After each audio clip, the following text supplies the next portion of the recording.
We always have to keep our eyes open to what's going on around us and be alive to some of the risks that a Trump administration may entail. But at the same time, Donald Trump is a business person. He knows rate of return, and he knows that 20 states' biggest trading partner is Ontario. And he also would know that there's $687 billion that crosses that border and trade every year. And he would know that states like Michigan, Ohio, and those northern Great Lakes states are very dependent on the big ecosystem involved in the auto sector, the Great Lakes auto sector. So his goal is to create jobs for Americans, middle-class jobs for Americans. He won't be able to achieve that goal without a strong auto sector in the Great Lakes states.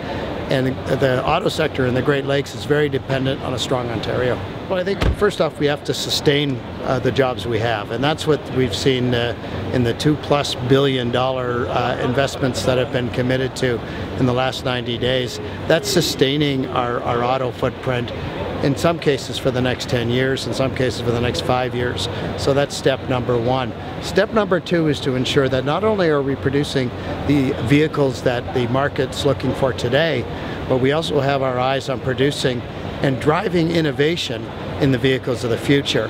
And that's where we're really good at too, because we're very strong in artificial intelligence. We're QNX out of Ottawa is leading the world in connected vehicles. And they're in many ways what Microsoft was to computers, QNX is to the next generation automobile and providing the platform.